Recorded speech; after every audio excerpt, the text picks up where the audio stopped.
That's where I messed up. I left my light. It's about to go down. Okay, this light right here. Oh shit.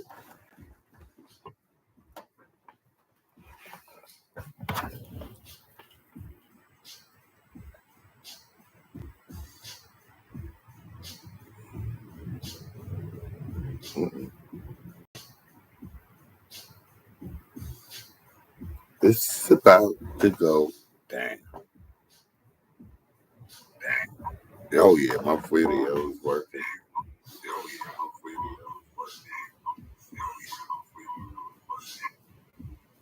She's OP's OP. Y'all better look out.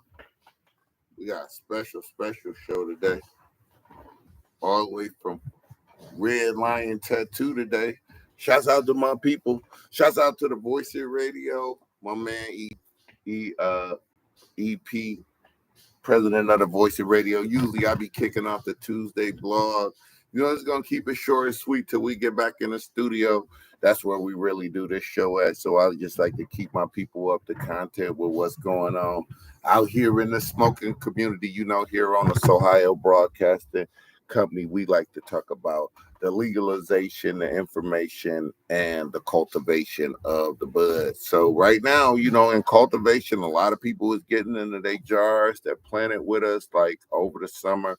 Don't forget, it's two parts to when you drying out that weed. It's a drying part and a securing part. So a lot of you guys is just going straight to the jar without drying it out. You got to remember the branch has to snap. And that's just the true and tried way that you're going to be able to always know when your buds is dry enough. And right after that, keeping it short and sweet, trim those sugar leaves off of there. If you left those big sugar leaves around your bud, trim all of those leaves that faded off there. Because one, it make your bud look not good. And then if you took all of that time, hand trim those leaves off of there, because the best thing you could do for those leaves is to make decarb them and make them into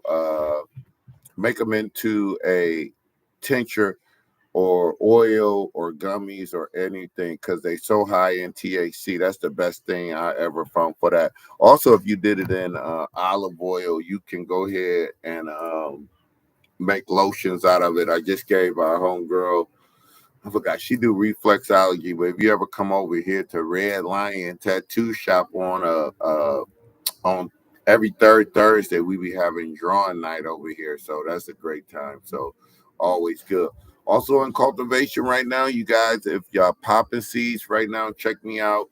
Playmakers will be in town. If y'all don't know, it will be a pop-up this Friday. So this Friday we'll have that pop up. I can't tell you the location because we don't know the location until about Thursday. You know, the vendors will know maybe about a day or so before. You know, we still gotta like gatekeep this little thing. So if you know, you know. If you don't know, you better DM me. If you think you live and you should know, you should be hitting me up, because a lot of y'all think y'all about it, but y'all don't be at the best buying markets in the world. So it's coming right in here. And also to say that I don't think they're gonna have clones at this one, but don't forget to go check out. The thing with clones is, if you haven't grown and you know you're getting good clones, you should probably just pop some seeds out there. It's such good autoflower seeds. You could go over to indoor gardens over at Fleet. Indoor gardens, I like all of the indoor gardens. Don't forget about the Grow Kings over on Denison. She does a great job, and she usually got clones over there, and also over in Parma. They done had a few clones, but clones is going quick. And even some of those clones we got, they didn't do exactly what we thought they was gonna do. I'm gonna be honest with you. Even when you buying clones, you got to be selective, because what happens is the plant is gonna grow crooked, and it take a lot of experience and training to get those things right. So really consider popping seed. If you haven't ever grew an auto flower and you were successful with your photosized seeds, go ahead and pop you some or seeds right into the dirt and go auto. It's a quicker, usually a bigger yield. And the blind bug cultivator has left us. He has went all the way hydro. So if you guys want to switch over to a hydro look, the blind bug cultivator, I'm sure I got his link. If you look back at any of our videos, you can see his link right over there, and you can see he is growing hydro. Like, I ain't gonna say on a budget, but he is really keeping the cost down by getting 5-gallon buckets, and his yields are out the world. I already knew that before.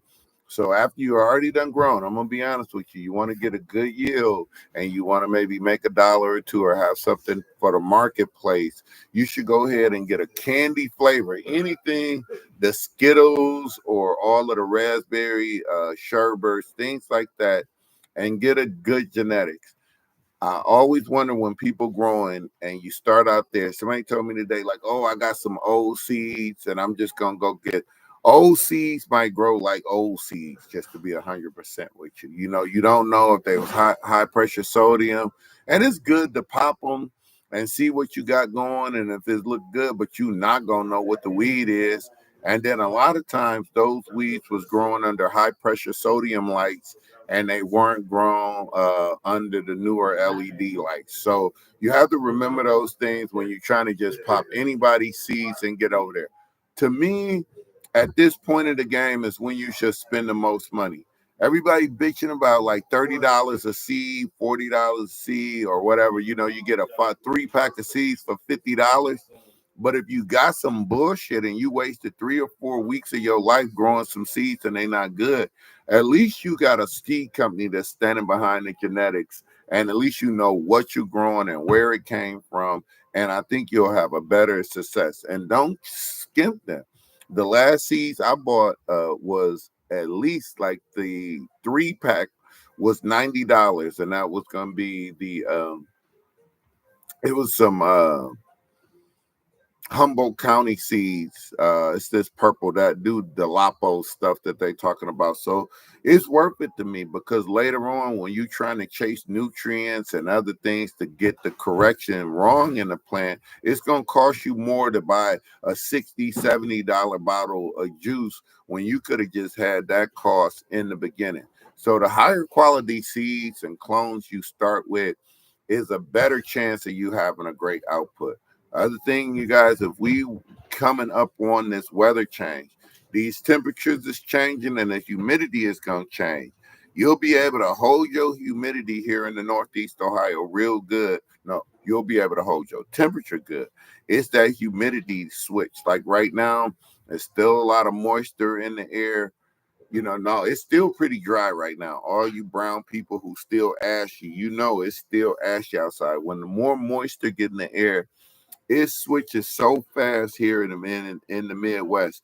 You go from needing a humidifier, adding water into it, to needing a dehumidifier in the matter of 2 or 3 days, to be honest with you. So be cautious of that. Be cautious of your tent and what you're doing in the tent, and monitor that stuff. Like right now, it's very important. Like if you're growing on the second floor, be very, very cautious. That's like the most, I think the environment changed so quick like that. So here we go on the cultivation, and as always, if you got any questions, just give me leave it to Sohigho Sohigho 216 at Gmail, and I'll be happy to get that back. And I got some free seeds. If y'all the first few people into the email, I'm gonna get you some of that free seeds. We can meet anywhere in Cleveland and make some arrangements, and I should be on the wheels going up. What's going on? I gave y'all a little tease that it is a pop-up going on. And if you didn't know, I'm over here at Red Lion. We had a great event this past weekend, Tiny Shop. Like I said, it's a cannabis friendly event. A lot of times we might have to step outside, but nobody's going to frown on you. And that's what I like doing. It was a great look up on our YouTube over at Tiny Shop 4030 Studios, and you'll see some of the links. Next month, we do have Mua Amin coming up. It's going to be a great show. Our Tiny Shop series is over here. It's real dope. But last month, For you potheads, my homegirl Substance, who been on our show, look back at her episode when she did that poem. She remixed that poem, and it was outstanding. And Chris Webb did just a great job over in here. Look out for everything we're doing over at 4030 Studios. If you're looking for a tattoo, also Red Lion Tattoos is a great place to do it. And if you're really looking for something crazy to do and you're not doing nothing tonight and you in the Cleveland area, tap in on me in the, on the email or leave me a link under these right here. And we got a special event just for you live dudes. Y'all got to look live as hell if y'all want to come out. But it's going to be something very special that's going to go down tonight.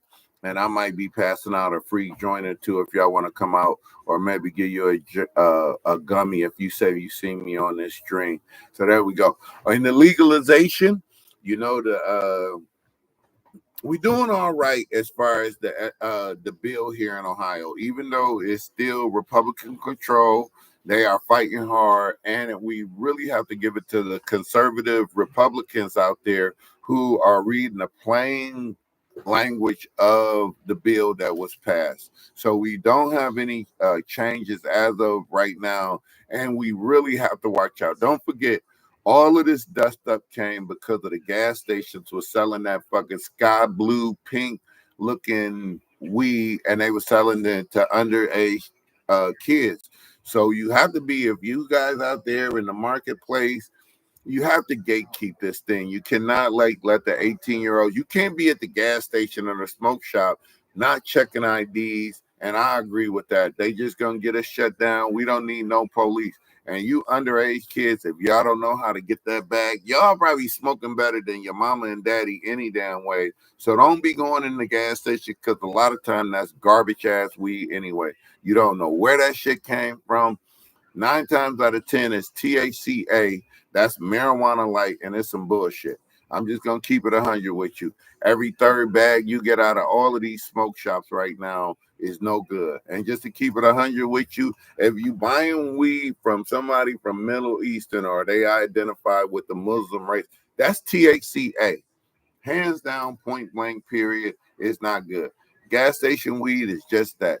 Some people who like it, they like Reggie from back in the day. They don't want no new weed or nothing like that. So you just gotta like remember that gas station weed is crappy. And all my people down in Columbus, bust on them damn gas stations that's selling that, and tell them high schoolers to quit fucking around going into the damn gas station buying that weed, because that is gonna get us the law change. They don't have nothing going against us but that little factor right there. So in the legal news, we're gonna keep it going, and we should be getting some new word on the outdoor crops or whether we're gonna be able to grow outdoors. But Michigan is getting ready. They planting. Right now is the time for you to start looking and sourcing your outdoor plants up there, because they do grow outdoors in Michigan. And in their legal platform, I mean, they so close to us. And Ohio is so silly not to look up what the marketplace is doing in Michigan already. They've been up there doing it for a few years longer than us. And I got good friends up there that grow good weed. And we'll be online here soon, but we got to get there. But our brothers up in Michigan, they do a great job up there. And you can see what the marketplace is going and what they're doing, even though their legal system is different. We are now, don't forget, you folks going up to Monroe on the legal side. Michigan changed the law. So it's tier 1, 2, 3, and 4. And y'all running across that border, buying tier 1 and tier 2 weed, wondering what happened to Monroe and what happened and all that.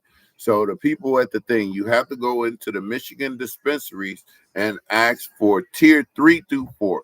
Every now and then you get a good tier 3 that does good, but most of the time you have to get a tier 4 weed. So just remember that law and that designation for their classification of weed has changed. And really, you guys got to remember, legally to sell recreational weed in Ohio is all medical. It's still under the medical standard. So some of us don't like the extra stuff that it has to be in medical weed to make it medical weed for the people to grow right here in Ohio. So Just remember that medical weed is not like what you got out the streets your whole life, or just recreational weed that you could even get from Michigan. Weed that you buy out of this dispensary here legally has to be under the medical standard. And I only know about 5 or 6 houses that grow good. I ain't saying it's not more or y'all getting online, but a lot of times y'all just growing booth. You got Glendale's, you got Clutch always. Buckeye Relief is doing good, and it's a few more. Anybody playmakers giving genes, giving plants and seeds to, they're pretty good. People who use tilt soil, they hands down. If they're a dispensary and they using tilt soil, they're in a no. And the reason why is they're growing large scales on organic things. So they are in the dirt doing the right thing and not just selling out the flood tables. Now, Michigan and everybody else is on flood tables so bad, but it's that's more of us driving nutrients. But we appreciate y'all tuning in, and we should be back in the studio in the 1st of March. It's just a little placemaker so we can keep our numbers up. As always, we like you to like and support this. You got any questions coming up, hit me up, man, and I cannot wait to get back into the studio. Shout out to the Voice of Radio, Al Porter Show, Hip Hop Show, the Hot Mess in the Evening. Shout out to EP Miss Mickey. Who else is on that show? She gonna kill me. Miss Kitty, Rob Piper's hottest hits, or what do we call that? Whatever he be doing. But definitely, man. And don't forget, I'll be remiss to tell you on this program, if you eating edibles, you must go low and slow. Do not go over there just eating a whole bunch of gummies. Gummies will tear you up. Everybody has a gummy experience, and make sure you use a low dose and go very slow. A lot of people get in trouble. That shit will not hit you till 30 to 35 minutes. People eat the second one saying, I didn't feel it, and now you done took double what's prescribed. And if you don't know how much THC in, like you get your auntie's cookies or your boy made some cookies, start very slow because it ain't no measuring on that. That's why the gummies we sell is usually in cubes, and it's a percentage of milligrams, so at least you can have a ballpark so you don't get messed up. You can absolutely eat too many gummies. Do not keep them gummies around where the kids is at because you will get yourself in trouble. Go low and slow. And that's not just for gummies. That's for those weed drinks and all of that stuff. Check the milligrams on that. Sip it a little bit, and don't forget it takes 30 to 35 minutes for that to run up on you. And one of our new sponsors is the Adams Recovery Board. Shout out to them. If you got a problem with addiction or any other problems out there, check out the Adams Board. I know we talk about the legalization and the recreational use of marijuana, but if it's a problem for you, seek some help. It ain't for everybody. I'm going to be honest with you. There's some people who can smoke a little and then don't come over here trying to smoke with me because you'll be in big ass trouble. And if your cousin smoke all day long, don't smoke with him. And remember, you don't have to smoke the whole goddamn joint. Take 2 hits and quit. You ain't know the rules to this game. Tell them get out your face. Just because they taking them nasty ass blackwoods to the face, don't fucking do it with them. You could be easy with that. That's the best thing about a joint. Be safe out there. Be responsible. And as my good friend EP always say, smoke weed so you don't punch somebody in the face. We're going to catch y'all next week. Peace.